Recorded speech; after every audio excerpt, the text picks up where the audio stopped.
Good morning मेरे प्यारे प्यारे बच्चों। चलिए हम लोग शुरू करने जा रहे हैं बोर्स एटॉमिक मॉडल। बहुत इंपॉर्टेंट कंसेप्ट है और यहाँ से हर साल जेई और नीट में क्वेश्चन आता ही आता है।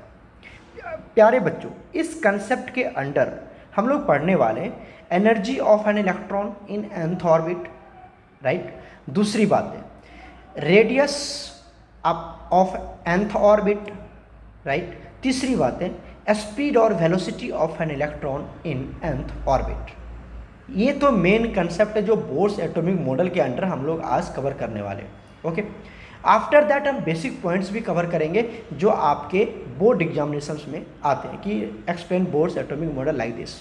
ओके, तो चलिए टाइम वेस्ट किए बिना हम लोग इसको कवर करते हैं। सबसे पहले हम देखते हैं कि बोर्स ने क्या क्या यहाँ पर अपने थ्योरीज दिए। ठीक है, तो पहला उसने थ्योरी क्या दिया, सभी बच्चे ध्यान से सुनेंगे।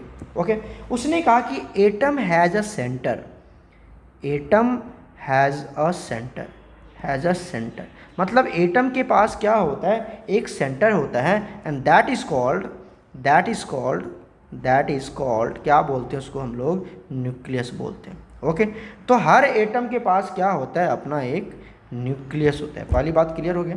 दूसरा कंसेप्ट उसने क्या दिया कि electron moves, electron moves right in a fixed orbit, in a fixed orbit.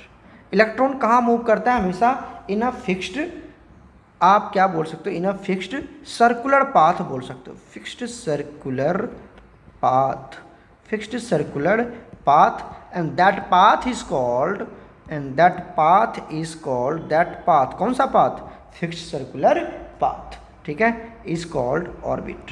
उसको हम लोग क्या बोलते हैं, ऑर्बिट बोलते हैं। उसको हम लोग क्या बोलते हैं, ऑर्बिट बोलते हैं, या फिर क्या बोलते हैं प्यारे बच्चों, सेल बोलते हैं। ओके, तो क्या बोला उसने, उसने कहा कि electron moves in a fixed circular path and that path is called orbit और सेल। क्लियर है, क्लियर है दूसरा कंसेप्ट। अब चलते हैं हम लोग तीसरा कंसेप्ट के पास। उन्होंने तीसरा कंसेप्ट क्या दिया, उसने कहा कि electron always revolves, always revolves, revolves with a fixed amount of energy, fixed amount of energy, amount of energy मतलब energy in a cell, in a cell. एक सेल में जो इलेक्ट्रॉन रिवॉल्व करता है ना, वो हमेशा फिक्स्ड अमाउंट ऑफ एनर्जी के साथ रिवॉल्व करता है। मतलब उसकी एनर्जी क्या होती है, हमेशा फिक्स होता है या फिर कांस्टेंट होता है। वो कांस्टेंट एनर्जी के साथ हमेशा एक सेल में रिवॉल्व करते रहता है, घूमते रहता है। ओके, क्लियर हो गया।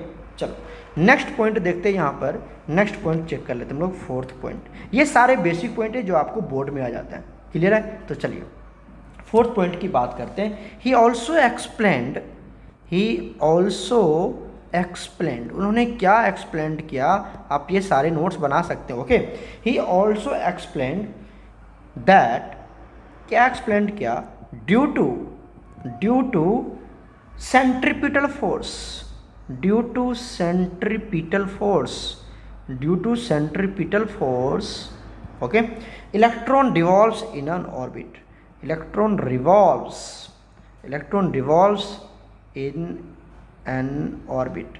एक ऑर्बिट में क्यों रिवॉल्व करता है, due to centripetal force.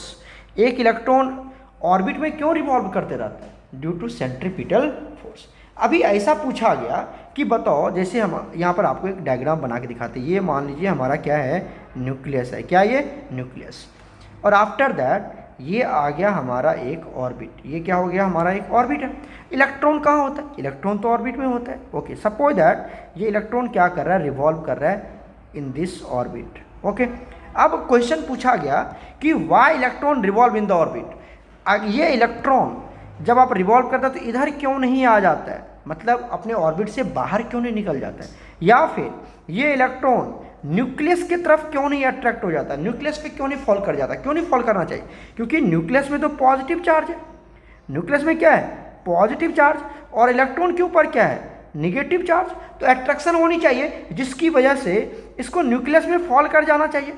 But ये ना तो न्यूक्लियस में फॉल होता है और ना ही अपने ऑर्बिट से दूर जाता है। एक fixed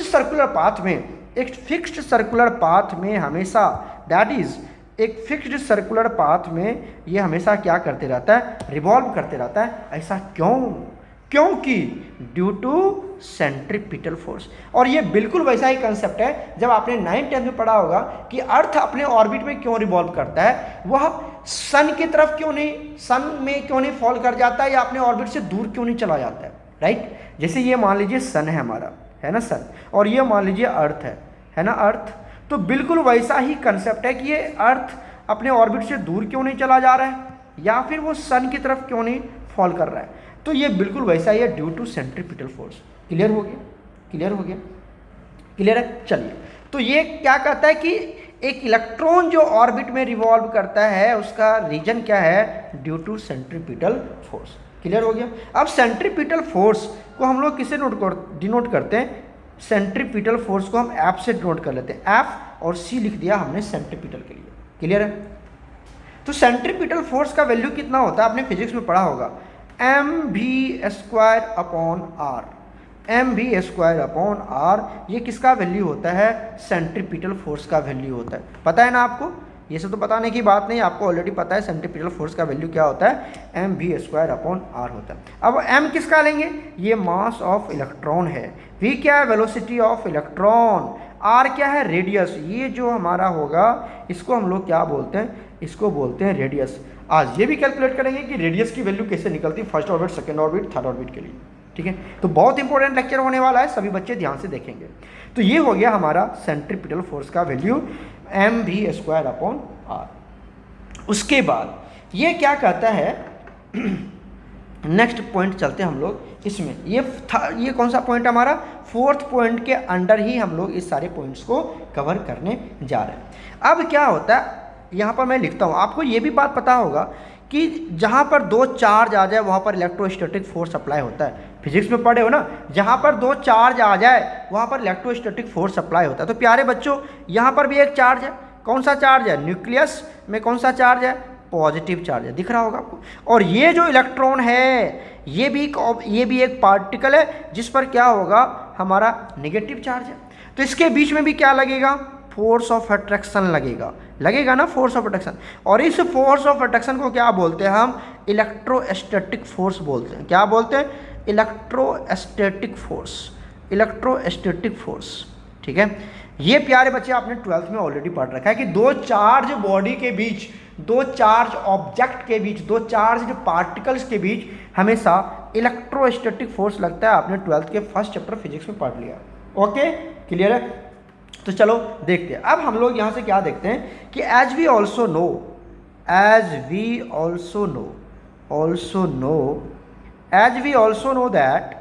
that there is a या एन बोल दो, देयर इज एन इलेक्ट्रोस्टैटिक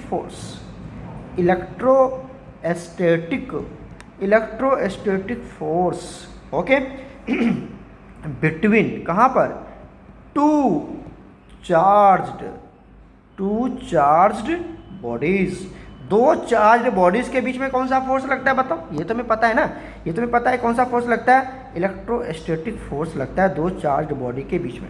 तो यहाँ पर भी तो दो चार्ज है ना, अरे बच्चे यहाँ पर भी तो दो चार्ज है, दिखा दो चार्ज, हमने ग्रीन कलर से बनाया हुआ है दो चार्ज। क्लियर है ना, यही तो है हमारा, यही तो है येलो कलर का, देखो ना, ये एक पहला चार्ज हो गया, दिख रहा है, ध्यान से देखो, और ये एक चार्ज बॉडी येलो वाला इलेक्ट्रॉन। ठीक है, तो इसको मान लेते हैं हम फर्स्ट ऑब्जेक्ट, क्या मान लेते हैं इसको, फर्स्ट चार्ज्ड ऑब्जेक्ट या चार्ज्ड बॉडी। तो ये फर्स्ट, और ये इलेक्ट्रॉन वाला क्या हो गया बताओ, ये इलेक्ट्रॉन वाला हो गया हमारा सेकंड, है ना। तो इस दोनों के बीच में क्या लगेगा, फोर्स ऑफ अट्रैक्शन लगेगा, जो हमने दिखा दिया यहाँ पर, और that force is called electrostatic force. तो इसको हम वैल्यू क्या रख देते हैं, Q1 रख देते हैं, आपको पता है। और इसको क्या बोलते हैं हम, Q2 बोल देते हैं। अब चार्ज बॉडी को तो Q1 Q2 से डिनोट करते हैं ना, Q1 Q2 से डिनोट करते हैं। क्लियर है आपको। और इसके बीच का जो डिस्टेंस होगा वो क्या होगा हमारा, बता दो जल्दी से, R होगा। इसके बीच का डिस्टेंस क्या होगा, R होगा ना बच्चे। क्लियर है ना, अरे दोनों के बीच का डिस्टेंस तो R ही है ना। क्लियर है, कोई डाउट है।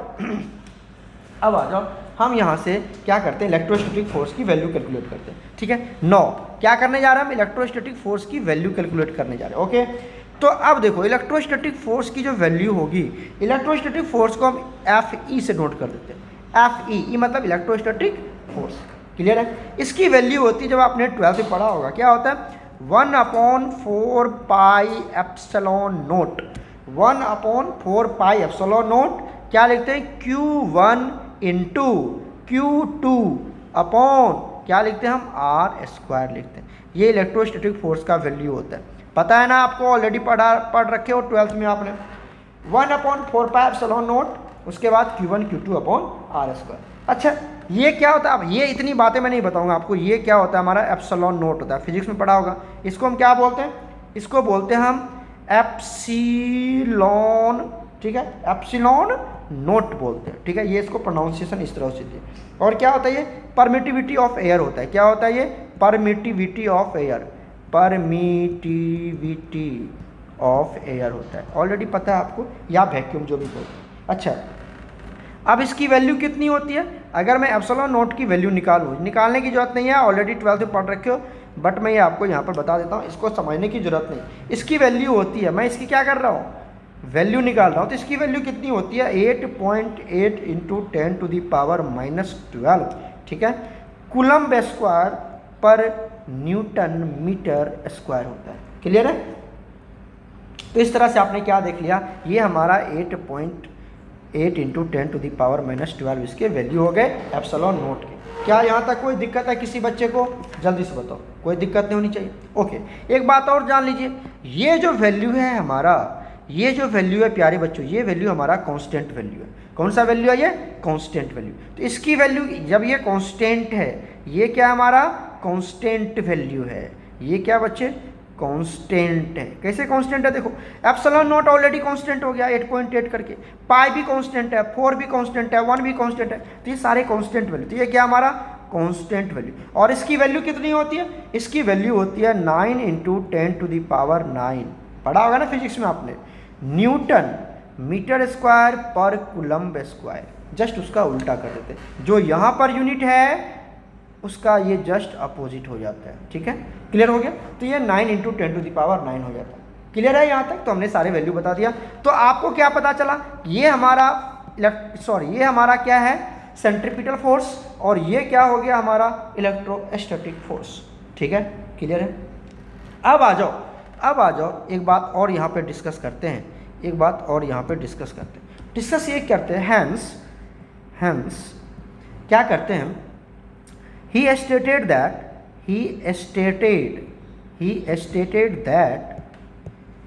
centripetal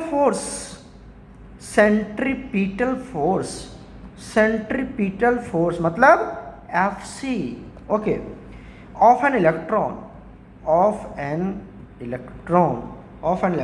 is provided by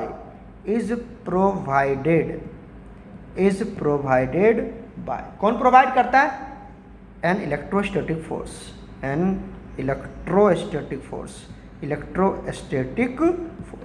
अब इसने क्या कहा बच्चे, उसने कहा कि जो सेंट्रीपिटल फोर्स है that is provided by electrostatic force. मतलब इलेक्ट्रोस्टैटिक फोर्स की वजह से, किसकी वजह से, इलेक्ट्रोस्टैटिक फोर्स की वजह से वहां पर सेंट्रीपिटल फोर्स क्रिएट होता है। समझ रहे हो हमारी बात, ये मत कहना कि इलेक्ट्रोस्टैटिक फोर्स क्रिएट होता है सेंट्रीपिटल फोर्स की वजह से, नहीं, सेंट्रीपिटल फोर्स की वजह से इलेक्ट्रोस्टैटिक फोर्स क्रिएट नहीं होता है, इलेक्ट्रोस्टैटिक फोर्स की वजह से सेंट्रीपिटल फोर्स क्रिएट होता है, क्लियर है। Centripetal force of an electron is provided by electrostatic force, clear है ना, क्लियर है। तो यहां पर क्या करते हैं तो यहाँ पर हम क्या लिखेंगे, इलेक्ट्रोस्टैटिक फोर्स मतलब इलेक्ट्रोस्टैटिक फोर्स को हम इक्वल टू कर देते हैं सेंट्रीपिटल फोर्स के, ठीक है, सेंट्रीपिटल फोर्स के इक्वल टू कर देते, मतलब एफ ई इक्वल टू कर देते हैं हम एफ सी, क्लियर है। तो centripetal force is created, is generated, is produced due to electrostatic force, clear होगी। अब आ जाओ, तो दोनों की वैल्यू क्या करते हैं, इक्वल कर देते हैं, दोनों की वैल्यू इक्वल कर देते हैं। तो बताइए सेंट्रीपिटल फोर्स की वैल्यू या इलेक्ट्रोस्टैटिक फोर्स की वैल्यू क्या आती है। यहाँ से इलेक्ट्रोस्टैटिक फोर्स का वैल्यू क्या आता है, ये आता है 1/4πε0, ठीक है, Q1 इंटू Q2 इंटू को इस तरह से मत लिखो, क्या हो जाएगा Q2 divided by R² equal to centripetal force mv²/r। Clear है ना, क्लियर है ना। तो यहाँ से आप क्या देखेंगे, ये R कैंसिल हो जाएगा। क्लियर है, तो क्या बन जाएगा आपका, ये बन जाएगा mv² इक्वल टू 1/4πε0, नीचे में क्या बच गया इंटू R, और यहाँ क्या बच गया Q1 इंटू Q2। सही है, सही है। अब आ जाओ Q1 और Q2 की अगर मैं वैल्यू पुट कर दूँ, क्या करने जा रहा हूँ मैं, Q1 Q2 की वैल्यू पुट करने जा रहा हूँ। तो Q1 की वैल्यू कितनी होगी, Q1 क्या था बताओ, न्यूक्लियस। Q1 क्या था, न्यूक्लियस था। देखो ना डायग्राम में, Q1 किसको माना था हमने, देखो Q1 किसको माना था, ये Q1 है। Q1 कौन है, यही तो है न्यूक्लियस। इधर इधर देखो, इधर Q1 क्या है हमारा, न्यूक्लियस है, जो ग्रीन कलर से मैं सराउंड कर रहा हूँ, ये न्यूक्लियस है। तो न्यूक्लियस पे कितना चार्ज होगा, न्यूक्लियस पे कितना चार्ज है, न्यूक्लियस है, इस पे क्या निकालने जा रहे हैं, Q1 क्या हमारा चार्ज है। तो कितना चार्ज होगा न्यूक्लियस पे, बताओ न्यूक्लियस पे कितना चार्ज होगा। अरे सर, जितना एटॉमिक नंबर मान लो सोडियम ले लिया, तो सोडियम के एटॉमिक नंबर 11, तो चार्ज कितना होगा न्यूक्लियस पे, 11 into charge on 1 electron. Charge on 1 electron को किससे नोट करते हैं, ई से नोट करते हैं। किससे नोट करते हैं हम, ई से नोट करते हैं। ठीक है, अरे बच्चे ये जो Q1 है, ये जो आपका Q1 है, ये क्या है हमारा, चार्ज ऑन न्यूक्लियस है। चार्ज ऑन न्यूक्लियस क्या है Q1 बताओ एक बार, मैं फिर से बता देता हूँ। यहाँ पर Q1 क्या है हमारा, charge on nucleus. Charge on nucleus है ना। तो चार्ज ऑन न्यूक्लियस कैसे निकालेंगे, एटॉमिक नंबर जितना होगा, मतलब जितना atomic number into charge on 1 electron. Charge on 1 electron, clear है। तो एटॉमिक नंबर को किससे नोट करते हैं, जेड से, इंटू चार्ज ऑन 1 इलेक्ट्रॉन को किससे नोट करते हैं, ई से। तो क्या बन गया, जेड ई बन गया Q1 की वैल्यू। ये टोटल चार्ज है Q1। तो बताओ Q1 का वैल्यू क्या रख देंगे, जेड ई। और Q2 क्या है, Q2 तो सर एक ही इलेक्ट्रॉन है ना। Q2 क्या है बताओ जल्दी से, ये Q2 दिखा, Q2 दिखा, ये Q2 क्या हमारा सेकेंड ऑब्जेक्ट है, चार्ज ऑब्जेक्ट। इसकी वैल्यू एक ही इलेक्ट्रॉन है, तो कितनी हो जाएगी इसकी चार्ज, एक ही इलेक्ट्रॉन, मतलब एक 1 ई ले लेंगे। कितना ले लेंगे, 1 ई ले लेंगे। तो Q2 क्या है बच्चे, Q2 हमारा है 1 इलेक्ट्रॉन। तो चार्ज कितना हो जाएगा बताओ, 1 इलेक्ट्रॉन का चार्ज ई से नोट करते हैं। क्लियर हो गया। तो वैल्यू पुट कर दो यहाँ पर वैल्यू पुट कर देते हैं। क्या बन जाएगा बताओ, mv² equal to 1/4πε0 into Q1 का वैल्यू जेड ई छोटा नहीं लिखेंगे, बड़ा ही लिखेंगे, जेड। ओके चलो, ई को हम यहाँ पे क्या करते हैं, इस तरह दिखाते हैं, चार्ज ऑन 1 इलेक्ट्रॉन इंटू, अब यहाँ पे दूसरा भी ई आएगा ना, तो इसको हम क्या करते हैं, ई लिख देते हैं। ठीक है, डिवाइडेड बाई क्या बच गया था, आर बच गया था। तो इसका क्या बन गया, mv² equal to 4πε0 Z e divided by R. Clear हो गया या कोई डाउट है, ये बताओ हमें पहले जल्दी से सारे बच्चे रिप्लाई करना कि क्या ये क्लियर है या कोई डाउट है। तो इस तरह से हमने क्या निकाल लिया, mv² और इसके बीच में centripetal force and electrostatic force के बीच में रिलेशन निकाल लिया। क्लियर है। चलो, अब कोई दिक्कत होगा तो हमें ऑफलाइन क्लास में आप पूछ लेना। दूसरा, ये यहाँ से दिया हमारा, ये सारे कंसेप्ट था किसका, फोर्थ में क्या कहता है, फोर्थ में कंसेप्ट कहता है कि जो इलेक्ट्रॉन है वो ऑर्बिट में ही रिवॉल्व करता है। क्यों, अगर आपको क्वेश्चन पूछ देगा कि why electron revolves in an orbit, why electron revolves in an orbit, एक ऑर्बिट में इलेक्ट्रॉन क्यों रिवॉल्व करता है, तो ये आप पूरा यहाँ से यहाँ तक पूरा एक्सप्लेन करेंगे। ये फोर्थ का ही आंसर है सब कुछ। ठीक है, तो ये क्यों रिवॉल्व करता है, सेंट्रीपिटल फोर्स जो कि किसके द्वारा प्रोड्यूस होता है, इलेक्ट्रोस्टैटिक फोर्स की वजह से, और यहाँ पर ये आप पूरा एक्सप्लेन कर दोगे। क्लियर हो गया। अब आता है फिफ्थ कंसेप्ट की बात करते हैं। किसकी कंसेप्ट की बात करते हैं हम, फिफ्थ कंसेप्ट। फोर्थ कंसेप्ट में क्या कहा उसने कि इलेक्ट्रॉन ऑर्बिट में ही क्यों रिवॉल्व करता है, इलेक्ट्रॉन ऑर्बिट में ही क्यों रिवॉल्व करता है? Due to centripetal force, and that centripetal force is produced by electrostatic force. और हमने दोनों की वैल्यू रखी, दोनों का एक इक्वेशन बनाया और दोनों को इक्वल करके हमने एक एक्सप्रेशन कैलकुलेट किया जो आपके सामने है। क्लियर हो गया? क्लियर हो गया? ओके। नेक्स्ट आता है, इसने फिफ्थ कंसेप्ट क्या दिया कि इलेक्ट्रॉन विल, फिफ्थ कंसेप्ट देखिए, rotate, electron will rotate only in that orbit, उसी ऑर्बिट में रिवॉल्व करेगा in which मतलब जिसमें angular momentum of an electron, angular momentum of an electron is the integral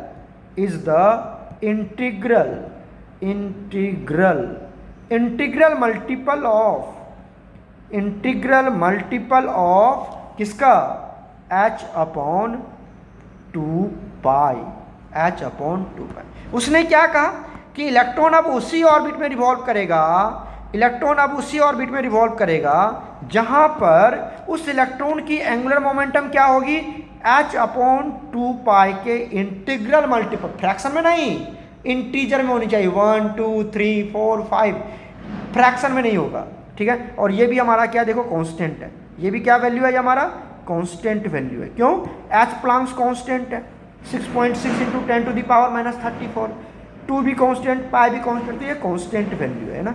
तो इसके क्या होनी चाहिए? वो इंटीग्रल मल्टीपल होनी चाहिए। मतलब इंटीग्रल मल्टीपल मतलब एन की वैल्यू क्या ले लेंगे? 1 2 3 4 5, इस तरह से। तो इंटीग्रल मल्टीपल का मतलब क्या हुआ? यहाँ पे एक बात और देख लीजिए, उसके बाद हम चलेंगे आगे। इंटीग्रल मल्टीपल का मतलब क्या हो गया? NH/2π, मतलब क्या हुआ? इसको बोलते हैं इंटीग्रल मल्टीपल, ठीक है। मतलब n की वैल्यू कितनी होगी? 1 अगर ले लिया तो 1h/2π है ना, 2 ले लिया तो 2h/2π, तो 2 कैंसिल हो जाएगा, h/π हो जाएगा। क्लियर है? यहाँ तक क्लियर है? तो ये हो गया। अगर तीसरा ले लेते 3h/2π ले लेते, ठीक है, ये हो गया इंटीग्रल मल्टीपल। 4h/2π ले लेते तो ये कट गया, कितना हो गया बताओ? ये आ जाएगा 2h/π,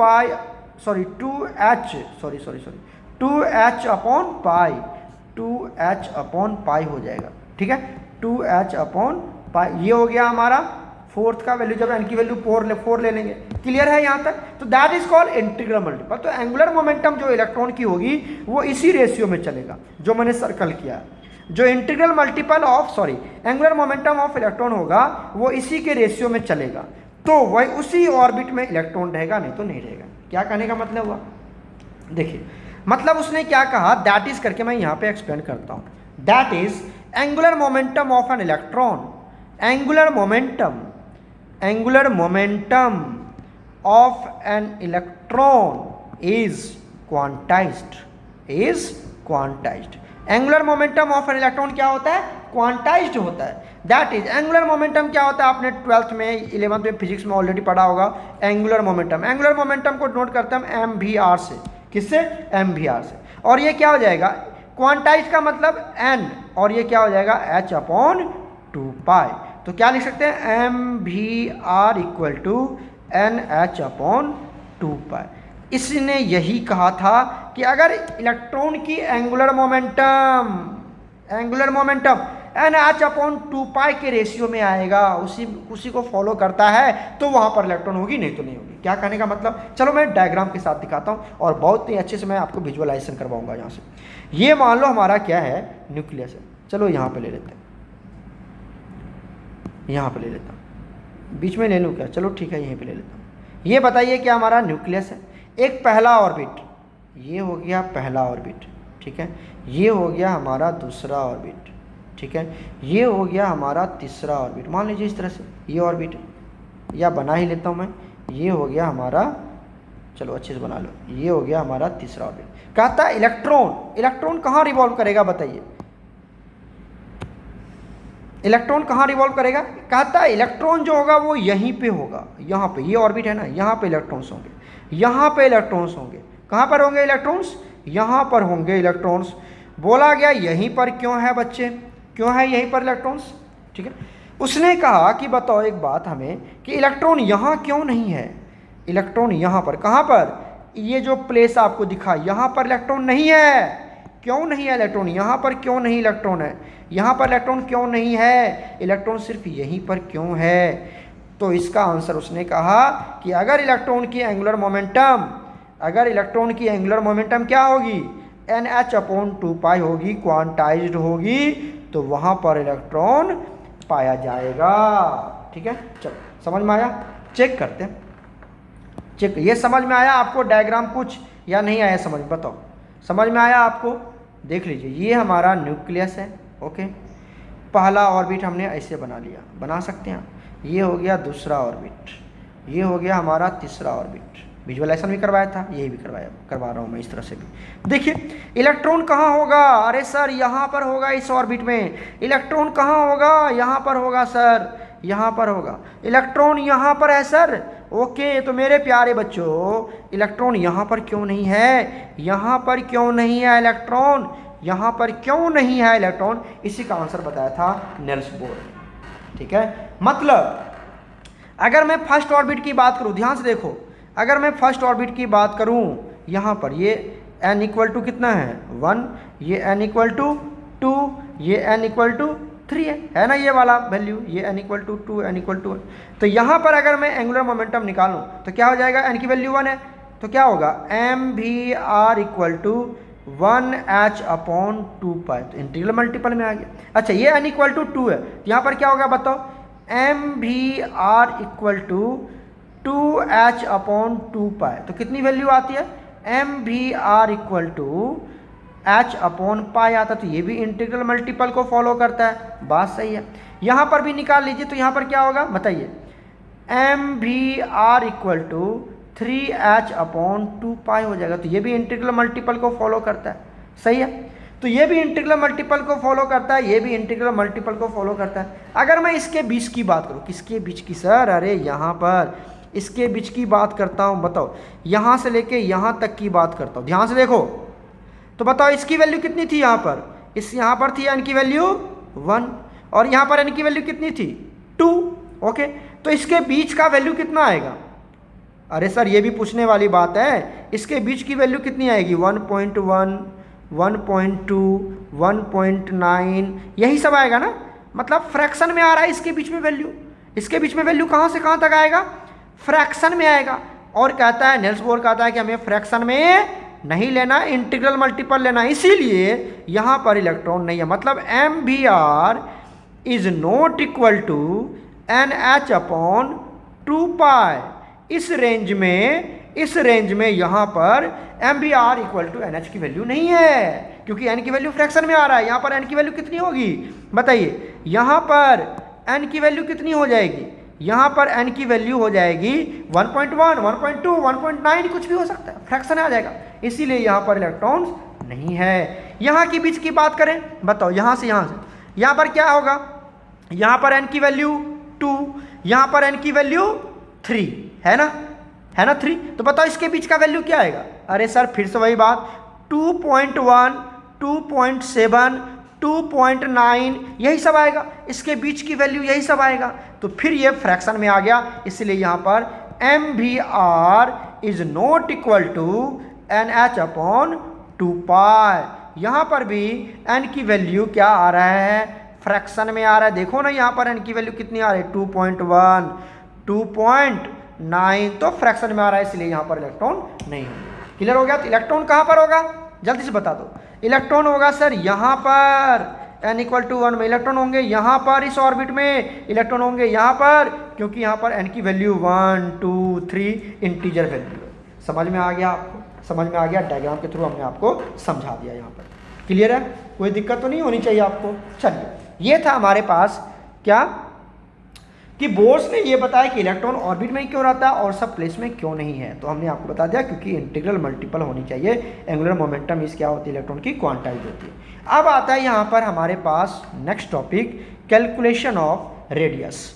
कैलकुलेशन ऑफ रेडियस, तो नेल्स बोर ने क्या किया, रेडियस का भी पता किया, calculation of radius. Calculation of radius मतलब हम ये पता करते हैं, सपोज दैट ये हमारा न्यूक्लियस है, ये क्या है, न्यूक्लियस है ना, न्यूक्लियस, और ये हमारा हो गया फर्स्ट ऑर्बिट, ये हो गया हमारा सेकेंड ऑर्बिट, राइट। अब कहता है इस तरह से, मैं थोड़ा बीच में बना लूँ ताकि आपको अच्छा लगेगा। देखिए ये हो गया हमारा फर्स्ट ऑर्बिट, क्लियर है, सॉरी ये तो न्यूक्लियस है, ये न्यूक्लियस है, ये हो गया हमारा बच्चे फर्स्ट ऑर्बिट, ये हो गया बताइए जल्दी से सेकेंड ऑर्बिट। कहता है बताओ यहाँ से यहाँ के बीच की डिस्टेंस कितनी होगी, इसको उसने डिनोट किया r1 से, रेडियस ऑफ फर्स्ट, क्यों, क्योंकि ये n=1 है, फर्स्ट ऑर्बिट है, ओके। कहा कि बताओ यहाँ से लेके यहाँ की डिस्टेंस निकालूं तो इसकी डिस्टेंस कितनी होगी, मतलब इसको उसने क्या डिनोट किया, r2, क्यों डिनोट किया, क्योंकि यहाँ पर ये क्या है, ये n=2 है, तो न्यूक्लियस से लेकर के ये हमारा न्यूक्लियस है, तो न्यूक्लियस को ले लीजिए, और न्यूक्लियस से अगर फर्स्ट ऑर्बिट की वैल्यू कैलकुलेट करने जा रहे हैं डिस्टेंस, तो उसको बोलते हैं r1, और अगर आप सेकेंड ऑर्बिट की डिस्टेंस कैलकुलेट कर रहे हैं तो उसको बोलेंगे r2। क्लियर हो गया।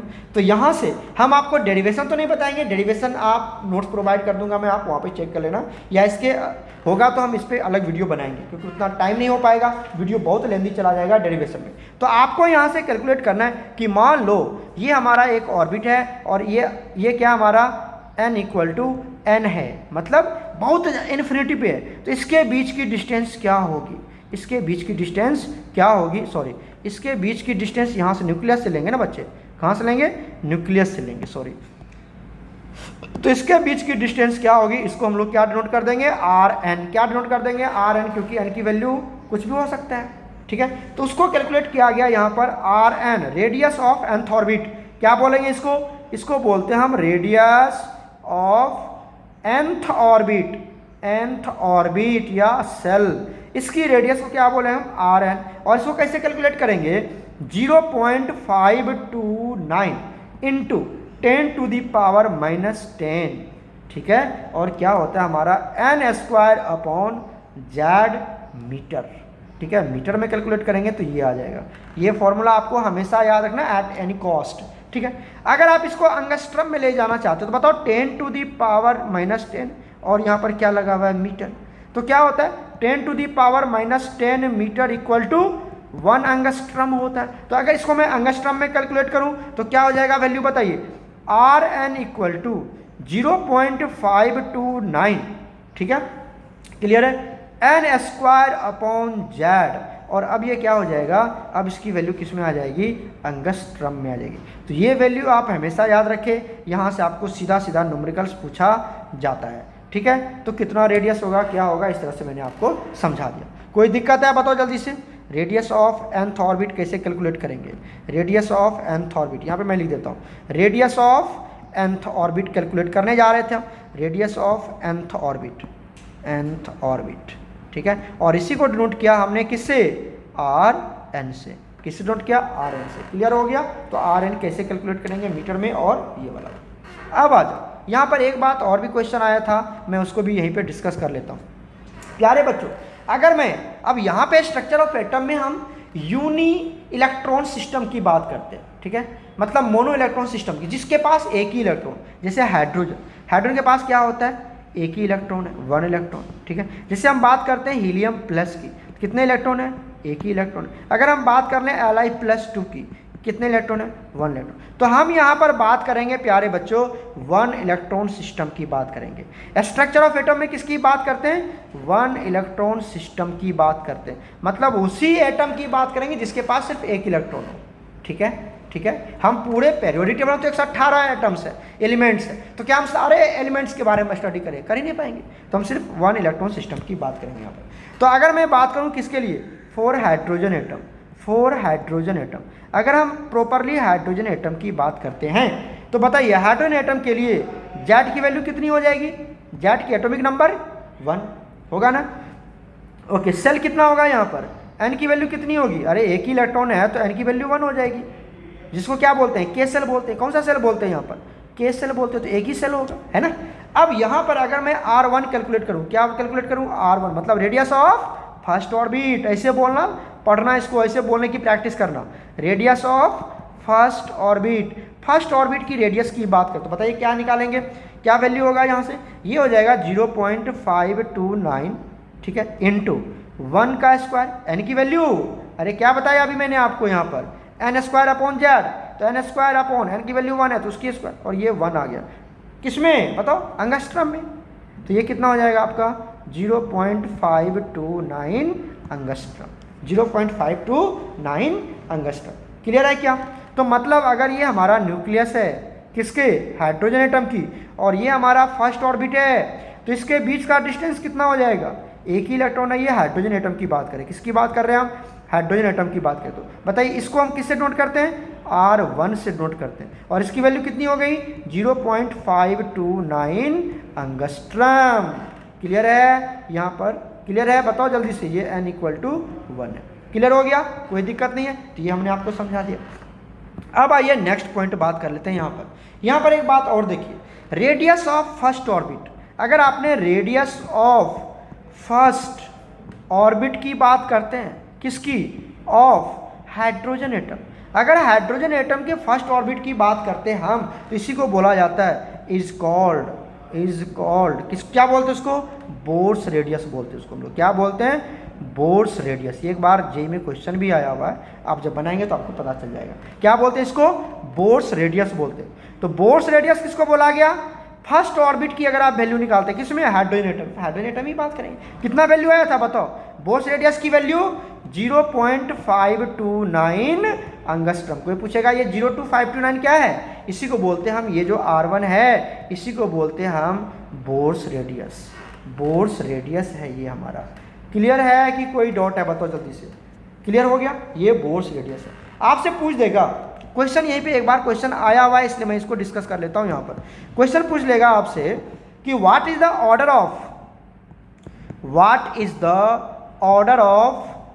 ऑर्डर ऑफ किसकी, Bohr's radius, what is the order of Bohr's radius का ऑर्डर क्या होगा। तो सबसे पहले क्या करेंगे बताइए, इसका आंसर लिख लेता हूं मैं, आपको क्वेश्चन पूछ देगा, पूछा हुआ क्वेश्चन है जेईई में, नीट में पूछा हुआ है, PYQ है ये, ओके।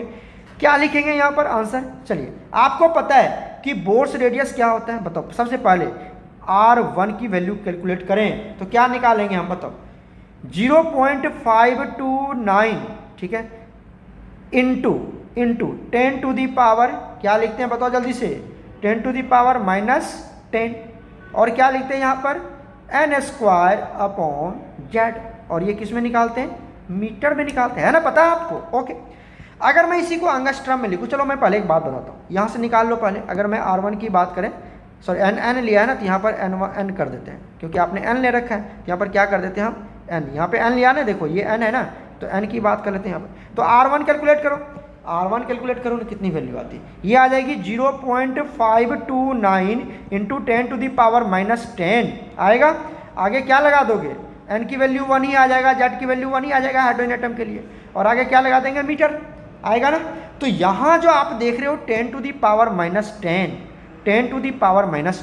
इसी को क्या बोलते हैं हम, इसी को बोलते हैं ऑर्डर ऑफ बोर्स रेडियस किसको बोला था, जब आप फर्स्ट ऑर्बिट की वैल्यू कैलकुलेट करते, देखो ये R1 है ना, तो जब R1 कैलकुलेट करते हैं तो बोर्स रेडियस हो गया, सही है, और उसका ऑर्डर तो मीटर में निकालना, और ये जो वैल्यू है 10 टू दी पावर -10, तो यही है 10 टू दी पावर -10 को हम लोग क्या बोलते हैं, ऑर्डर बोलते हैं, इसको क्या बोलते हैं हम, ऑर्डर बोलते हैं। क्लियर हो गया क्या, ऑर्डर पता चल गया आपको, इसी को क्या बोलते हैं हम, ऑर्डर बोलते हैं, पर आप सारे बच्चों को समझ में आ गया। अब आपको पूछेगा बोर्स रेडियस क्या होता है, तो बोर्स रेडियस तो अभी बताया मैंने आपको, ये है हमारा बोर्स रेडियस, ठीक है, ये हमारा बोर्स रेडियस का क्या है, ऑर्डर। क्लियर हो गया अच्छे से, चलो तो ऑर्डर निकल गया आपको, यहाँ से कोई दिक्कत नहीं, आप कैलकुलेट कर सकते हैं, कोई दिक्कत नहीं, कर सकते हैं, R1 R2 R3 सब कुछ कैलकुलेट कर सकते हो, कोई दिक्कत है बताओ जल्दी से, कोई दिक्कत नहीं है तो आप यहाँ से कैलकुलेट कर लो। चलो मैं थोड़ा सा और डिस्कस कर लेता हूँ यहाँ पर प्यारे बच्चों। अगर मैं रेडियस ऑफ फर्स्ट ऑर्बिट की बात करूँ, किसकी बात करूँ, रेडियस ऑफ फर्स्ट ऑर्बिट, क्या लिखेंगे यहाँ पर, रेडियस ऑफ फर्स्ट ऑर्बिट की वैल्यू क्या होगी बताओ। रेडियस ऑफ फर्स्ट ऑर्बिट को किससे नोट करते हैं, R1 से, तो R1 की वैल्यू कितनी हुई, R1 की वैल्यू आई 0.529 एंगस्ट्रम। पहला बात क्लियर हो गया। दूसरी बात निकाल लेते हैं हम R2 मतलब रेडियस ऑफ सेकेंड ऑर्बिट। तो निकाल लो क्या होगा 0.529 इंटू एन स्क्वायर मतलब 2 का स्क्वायर अपॉन 1 कितना हो जाएगा 0.529 इंटू 4 कर देंगे कितना आ गया 2.116 एंगस्ट्रम में आ जाएगा। ये आ गया दूसरा वैल्यू, ये भी एंगस्ट्रम में आ गया।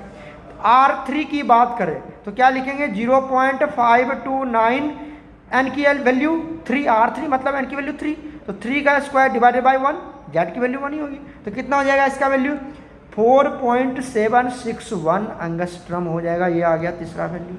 ठीक है, उसी तरह से R4 निकाल लो। ये क्या निकालेंगे 0.529 होता है ना N square upon Z, N square upon Z. तो बताओ एन स्क्वायर की वैल्यू 4 आ गया ना बच्चे, एन की वैल्यू कितनी हो गई 4, यहाँ पर 4 कर लो उसकी जेड करते तो ये आ गया, अरे ये आ गया 4 का स्क्वायर डिवाइडेड बाई 1। क्लियर है, तो बताओ किसकी वैल्यू कितना आ जाएगा, कैलकुलेट कर लेना 8.464 एंगस्ट्रम आ गया। ये आ गया फोर्थ। अब यहाँ से हमें क्या पता चलता है, ध्यान से देखिए, हमें यहाँ से क्या पता चलता है कि अगर मैं क्या करूँ, ध्यान से देखो, अगर मैं यहाँ से वैल्यू कैलकुलेट करूँ किसका R2 minus R1, R2 minus R1 या आप इसको ऐसे भी लिख सकते हो R2 माइनस, चलो मैं छोटा सा ही लिख लेता हूँ नहीं तो कन्फ्यूजन हो जाएगा। तो R2 माइनस R1 कैलकुलेट करो, R2 माइनस R1 कितनी वैल्यू आ जाएगी, R2 की वैल्यू कितनी है देखो 2.116 माइनस इसकी वैल्यू कितनी है 0.529, ये कितना आ जाएगा 1.6 एंगस्ट्रम आ जाएगा। सही है, सही है। अब आ जाओ, अब निकाल लेते हैं हम R3 माइनस R2 की वैल्यू कितनी हो जाएगी R3 की वैल्यू देखो 4.761 माइनस R2 की वैल्यू कितनी है 2.116 कितना हो जाएगा बताओ 2.6 एंगस्ट्रम हो जाएगा। क्लियर है। उसी तरह से आप निकाल लीजिए R4 माइनस R3 की वैल्यू कितनी हो जाएगी 8.46 माइनस क्या कर देंगे 4.76 कर देंगे, क्या वैल्यू आ जाएगा 3.7 एंगस्ट्रम आ जाएगा। अब यहाँ से कैलकुलेट करने से क्या पता चला आपको, चलो डायग्राम बनाते हैं। ये हो गया हमारा न्यूक्लियस, ये क्या है न्यूक्लियस, ये हो गया हमारा पहला ऑर्बिट, ये हो गया सेकेंड ऑर्बिट, ये हो गया थर्ड ऑर्बिट। अब आप ध्यान से देखो सारे बच्चे ध्यान से देखना, जो मैं आपको समझाने की कोशिश कर रहा था, ये जो डायग्राम बना रहा था क्यों बना रहा था, मैं इस तरह से क्यों बता रहा था। अब बताओ यहाँ से R1 की डिस्टेंस कितनी है, R1 की डिस्टेंस बताओ 0.529, बहुत बढ़िया। R2 की वैल्यू कितनी है जल्दी बता दीजिए, R2 की वैल्यू ये है, ये क्या था हमारा R2 है ना, कितनी वैल्यू R2 की वैल्यू देखो ना R2 2.16, तो कितनी वैल्यू आ गई 2.116। क्लियर है, क्लियर है 2.116 आ गया। ठीक है, कोई दिक्कत नहीं होनी चाहिए, ये मैंने आपको यहाँ पर समझा दिया है। अब चलते हैं नेक्स्ट बात कर लेते हैं यहाँ से। नेक्स्ट क्या देखते हैं हम लोग कि अगर मैं कैलकुलेट करूँ, क्या कैलकुलेट करूँ R3 की वैल्यू ले लो, इस तरह से आएगा, सॉरी ये तो आपको दिखाई नहीं देगा, चलो मैं ऊपर ही बना लेता हूँ। R3 की वैल्यू इस तरह से, ठीक है, ये हमारा R3, तो R3 की वैल्यू कितनी आई बताओ, R3 की वैल्यू आई 4.76 आया एंगस्ट्रम में। अब हमें बताओ R1 का तो वैल्यू वही है, R2 माइनस R1 कितना है, R2 माइनस R1 की वैल्यू R2 माइनस R1 1.6, पहले कितना था देखो, इसकी वैल्यू है 0.56 और R2 माइनस R1 इसकी वैल्यू है 1 कितना है बताओ जल्दी से 1.6 एंगस्ट्रम है ना। अच्छा एक बात और देखो, इसकी वैल्यू कितनी है, मतलब ये क्या है हमारा, ये है n = 1, n = 2, n = 3 है ना, कोई दिक्कत तो नहीं, n = 1 है ये। तो अब यहाँ से ये चेक करो कि हमारा जो R3 मतलब N3 माइनस N2 मतलब R3 माइनस R2 कितना है, R3 माइनस R2 2.6, ये कितना आ गया 2.6 एंगस्ट्रम। मतलब आप क्या देख रहे, पहले कितना था बताओ, पहले था 0.59 न्यूक्लियस से, अब इसके बीच की डिस्टेंस कितनी होगी 1.6, मतलब हर ऑर्बिट के बीच का डिस्टेंस बढ़ रहा है। और यहाँ पर भी इसकी डिस्टेंस क्या हो रही है बताओ, इसकी डिस्टेंस क्या हो रही है, बढ़ रही है। अब इस दोनों ऑर्बिट के बीच में इस दोनों कौन सा दोनों, कलर चेंज करके दिखा रहा हूँ मैं तुमको, ध्यान से देखो, ध्यान देखो बच्चे, इस दोनों ये और ये, इस दोनों के बीच की डिस्टेंस कितनी होगी 2.6, मतलब हर ऑर्बिट के बीच का डिस्टेंस इंक्रीज हो रहा है। मतलब अगर आप न्यूक्लियस है तो न्यूक्लियस से पहला ऑर्बिट क्या होगा, क्लोज होगा, दूसरा ऑर्बिट के क्या होगा, ये और डिस्टेंस बढ़ जाएगा, तीसरा ऑर्बिट का डिस्टेंस और बढ़ गया सेकेंड ऑर्बिट से, फोर्थ ऑर्बिट तो और ज़्यादा चला जाएगा। समझ में आया बात आपको? इस तरह से सक्सेसिव ऑर्बिट, ये n = 1, n = 2, n = 3, तो हर सक्सेसिव ऑर्बिट के बीच का डिस्टेंस क्या हो रहा है, इसके बीच का डिस्टेंस इतना ही था, है ना, इसके बीच का डिस्टेंस देखो इतना हो गया, ठीक है, इसके बीच का डिस्टेंस देखो ये इतना हो गया, तो डिस्टेंस क्या हो रहा है हमारा, बढ़ रहा है, डिस्टेंस क्या हो रहा है, बढ़ रहा है, हर सक्सेसिव ऑर्बिट के बीच में बढ़ रहा है डिस्टेंस। तो यहाँ से हमें क्या पता चला, यहाँ से एक कंक्लूजन ये समझ में आया कि एज वी मूव, हैंस क्या लिख सकते हैं हम यहाँ से, hence as we move away from the nucleus,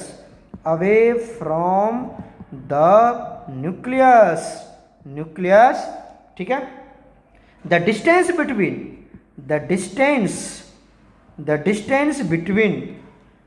two successive orbits,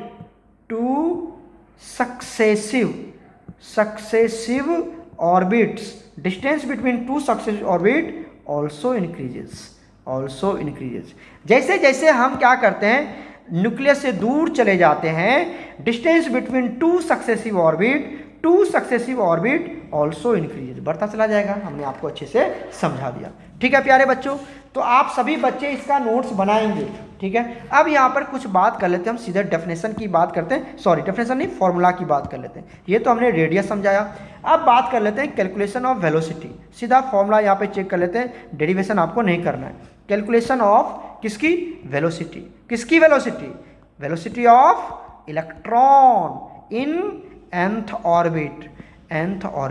अगर डिफरेंट ऑर्बिट में क्या है हमारा, इलेक्ट्रॉन है, डिफरेंट ऑर्बिट में क्या है हमारा, इलेक्ट्रॉन है, तो उस इलेक्ट्रॉन की वेलोसिटी कैसे कैलकुलेट करेंगे, ठीक है। तो आपको मैं फॉर्मूला नहीं बताने जा रहा हूं, आपको मैं डेरिवेशन नहीं बताने जा रहा हूं, सीधा मैं आपको फॉर्मूला बता रहा हूं। तो यहां पर वेलोसिटी को v से नोट करते हैं, किसकी, velocity of electron in nth orbit, और इसका वैल्यू होता है हमारे पास 2.2 × 10⁶, ठीक है। और आगे क्या लिखे हैं, Z/n, और आगे क्या लिख देंगे, मीटर पर सेकेंड, ठीक है। आप जब कैलकुलेट करेंगे, तो जब आप न्यूमेरिकल्स कैलकुलेट करेंगे तो velocity of electron in nth orbit लिखेंगे 2 × 10⁶, ठीक है। इस 2 को हटा देते, रिमूव कर देंगे, ताकि हमारा कैलकुलेशन क्या हो जाए, इजी, Z/n पर मीटर पर सेकेंड। क्लियर हो गया। अब ये Z क्या है, n क्या है, Z तो एटॉमिक नंबर है, n हमारा ऑर्बिट है, 2.6 ये हो गया। और ये इसको क्या पढ़ेंगे हम, इसको क्या पढ़ेंगे, वेलोसिटी, लिखा हुआ velocity of an electron in nth orbit, इसी को हम बोलते हैं Vnth बोलते हैं। क्लियर हो गया, कोई दिक्कत तो नहीं होनी चाहिए। ये फॉर्मूला आप हमेशा याद रखना प्यारे बच्चों, फॉर्मूला बेस्ड क्वेश्चन आता है और कुछ नहीं आता है, ठीक है। और अगर मैं इसको थोड़ा सा और एक्सप्लेन करूँ, बट वो आता नहीं है, अगर मैं इसको ये वाला देख रहे हो, ये वाला पार्ट, इसको हम क्या लिख सकते हैं, इसको हम लिख सकते हैं C/137, C क्या है, और आगे क्या लिखेंगे, Z/n, ठीक है, मीटर पर सेकेंड। C क्या है यहाँ पर बताइए, C जो है बच्चे, C जो है वो स्पीड ऑफ लाइट है। ये क्या है, C हमारा स्पीड ऑफ लाइट है। कितना होता है, 3 × 10⁸ मीटर पर सेकेंड होता है। तो इसका यूज नहीं आएगा, आपको इसका ज़्यादा यूज नहीं करना, ये नॉलेज पॉइंट ऑफ व्यू से बता दिया। आपको ये फॉर्मूला ही यूज करना है, ये वाला फॉर्मूला यूज करना है। कौन सा फॉर्मूला, मैं अभी एक बार और से इंडिकेट कर देता हूँ इसको। ये वाला फॉर्मूला आप न्यूमेरिकल पर्पज से यूज करेंगे, और ये हमेशा आपको याद होनी चाहिए, एकदम ओरली याद होनी चाहिए बच्चे, ये वाला फॉर्मूला एकदम याद होनी चाहिए, वेरी वेरी इंपॉर्टेंट। क्लियर है, कर लोगे, ठीक है। अब एक और बच गया हमारा, ये तो हमने वेलोसिटी कैलकुलेट कर लिया, आप 1 ऑर्बिट सेकेंड ऑर्बिट में कैलकुलेट कर लोगे या करके दिखाऊं, बताओ। चलो 1-2 मैं कर देता हूँ आपको वेलोसिटी। अगर मैं मान लो मैं V1 कैलकुलेट कर रहा हूँ, वेलोसिटी ऑफ फर्स्ट ऑर्बिट क्या निकालेंगे, 2.2 इंटू 10⁻6 Z/n, Z की भी वैल्यू 1, इसकी वैल्यू 1 है ना, क्या हो जाएगा 2.2 इंटू 10⁻6 मीटर पर सेकेंड हो जाएगा V1, मतलब velocity of electron in first orbit. Velocity of electron in second orbit क्या निकालेंगे बताओ, 2.2 इंटू 10⁻6, क्लियर है, इंटू अब जेड की वैल्यू तो 1 ही होगी, एन की वैल्यू 2 हो जाएगी, कितनी हो जाएगी बताओ 1.1 इंटू 10⁻6 मीटर पर सेकेंड हो जाएगा। एक और निकाल लो, V3 निकाल लेते हैं, 2.2 इंटू 10⁻6 इंटू 1/3, इसकी वैल्यू कितनी हो जाएगी 0.71 इंटू 10⁻6 मीटर पर सेकेंड हो जाएगा, क्लियर है। अब आ जाओ, आप क्या देखते हो, चलो मैं डायग्राम के थ्रू दिखा, सारे हाइड्रोजन एटम की बात करते हैं। ये मान लो न्यूक्लियस है, ये क्या हमारा न्यूक्लियस, ये पहला ऑर्बिट, क्लियर है, ये दूसरा ऑर्बिट, क्लियर है, ये हमारा तीसरा ऑर्बिट, क्लियर है। तो मान लो एक इलेक्ट्रॉन हमारा फर्स्ट ऑर्बिट में यहाँ पर इलेक्ट्रॉन है, ये फर्स्ट ऑर्बिट है n=1, ये n=2, ये n=3। यहाँ पर जो इलेक्ट्रॉन है, यहाँ पर जो इसकी वेलोसिटी कितनी है जल्दी बताओ, इसकी वेलोसिटी कितनी है 2.2 इंटू 10⁻6 मीटर पर सेकेंड। ओके सर, अगर सेकेंड ऑर्बिट में इलेक्ट्रॉन है, यहाँ पर जो इलेक्ट्रॉन है इसकी और इसकी वेलोसिटी कितनी है, ये V1 है, ओके, इसकी वेलोसिटी कितनी होगी जल्दी बताइए, निकाले है ना 1.1 इंटू 10⁻6, ओके। अब आ जाओ आगे थर्ड ऑर्बिट में जो इलेक्ट्रॉन है, यहाँ पर जो इलेक्ट्रॉन है इसको क्या बोलेंगे हम, इसको बोलेंगे V3, कितनी है इसकी 0.71 इंटू 10⁻6, क्या देख रहे हो वेलोसिटी डिक्रीज हो रहा है, वेलोसिटी डिक्रीज हो रहा है, तो क्या लिखेंगे बच्चे, हैंस, ये भी देख लो, hence as we move away from the nucleus, जैसे जैसे हम न्यूक्लियस से दूर जाते हैं वेलोसिटी ऑफ इलेक्ट्रॉन क्या होगा बच्चे, decreases, velocity of electron gradually decreases, clear हो गया। ये तो मैंने आपको समझा दिया सारी बातें। अब लास्ट टॉपिक पढ़ने जा रहे हैं हम, एनर्जी ऑफ एन इलेक्ट्रॉन, क्या पढ़ने जा रहे हैं हम, energy of an electron in nth orbit. nth orbit में अगर कोई इलेक्ट्रॉन है तो उसमें कितनी एनर्जी है वो हम पढ़ने जा रहे हैं। तो यहाँ पर पूरा डेरिवेशन नहीं करेंगे, ठीक है। जनरली जो फॉर्मूला यहाँ पर यूज होता है वो फॉर्मूला की हम बात कर लेते हैं, क्लियर है। जो क्या होगा हमारा, कौन सा एनर्जी होगा वो हम बात करेंगे यहाँ पर टोटल एनर्जी की। कौन सी एनर्जी की बात करेंगे, टोटल एनर्जी। मतलब अब एनर्जी तो दो तरह के होते हैं ना, काइनेटिक एनर्जी, पोटेंशियल एनर्जी, तो अलग अलग एक्सप्रेशन होते हैं काइनेटिक एनर्जी, पोटेंशियल एनर्जी का, बट यहाँ पर मैं सीधा सा आपको total energy of an electron in nth orbit समझा देता हूँ, क्या होता है उसके फॉर्मूला। बट फॉर्मूला याद करना और हमें कुछ याद नहीं करना। यहाँ पर इसकी वैल्यू होती है, जब आप कैलकुलेट करेंगे तो प्यारे बच्चों ये होता है, पहला फॉर्मूला होता है -13.6 Z² और ये निकालते हैं हम इलेक्ट्रॉन वोल्ट में। इलेक्ट्रॉन वोल्ट एनर्जी का सबसे स्मॉलेस्ट यूनिट होता है। तो पहला फॉर्मूला ये हो गया जो सबसे ज़्यादा वाइडली यूज होता है, सबसे ज़्यादा ये वाला फॉर्मूला आपको यूज आएगा। क्लियर हो गया, पहला पॉइंट्स क्लियर है। तो पहला पॉइंट्स तो आपको हमने समझा दिया कि अगर आपको एनर्जी कैलकुलेट करना है nth ऑर्बिट का तो ये वाला फॉर्मूला, पहला फॉर्मूला हमें ज़बरदस्त तरीके से याद होनी चाहिए। दूसरा फॉर्मूला होता है, ये तो इलेक्ट्रॉन वोल्ट में था, किसमें था, इलेक्ट्रॉन वोल्ट में। अगर मैं जूल पर एटम में कैलकुलेट करूँ तो दूसरा फॉर्मूला क्या बन जाता है, -21.76 इंटू 10⁻⁻19, ठीक है, Z² और ये किस में कैलकुलेट करते हैं हम, जूल पर एटम में। तो ये ज़्यादा यूज नहीं आता है, ये ज़्यादा यूज नहीं आएगा आपको, ठीक है। तीसरा जो सबसे और भी वाइडली यूज होता है वो आता है -1312 Z²/n², ये निकालते हैं हम किलो जूल पर मोल में निकालते हैं। तो प्यारे बच्चों ये वाला भी फॉर्मूला आपको ज़बरदस्त यूज होने वाला है। ये वाला फॉर्मूला और ये वाला फॉर्मूला आपको हमेशा याद होनी चाहिए, और सबसे ज़्यादा तो ये वाला वेरी वेरी इंपॉर्टेंट है। क्लियर हो गया, कोई दिक्कत है, कोई दिक्कत नहीं है। अब यहाँ पर एक बात और भी याद रखना कि जो पोटेंशियल एनर्जी होता है, जो टोटल एनर्जी होता है, टोटल एनर्जी होता है, टोटल एनर्जी निकालते हैं, वो क्या निकालते हैं, टोटल एनर्जी क्या निकालते हैं, potential energy upon 2, potential energy upon 2, और इसकी वैल्यू कितनी होती है, माइनस काइनेटिक एनर्जी होता है। ठीक है, एक बार क्वेश्चन आ गया था तो ये आपको थोड़ा सा रिमेंबर करना है, याद रखना है, बट याद रहे या ना रहे कोई बात नहीं, जो फॉर्मूला है वो आप जरूर याद कर लेना। ठीक है, इस देख लेना, ये याद होता है तो ठीक है, नहीं याद होता है तो कोई बात नहीं, बट ये थर्ड एंड फर्स्ट आपको एट एनी कॉस्ट याद होना चाहिए। क्लियर हो गया? तो हमने इसकी सारी कंसेप्ट यहाँ पर कवर कर लिया, बोर्स एटॉमिक मॉडल पूरा डिटेल कवर कर लिया हमने। ओके बच्चे, पढ़ाई करते रहें, गॉड ब्लेस यू ऑल।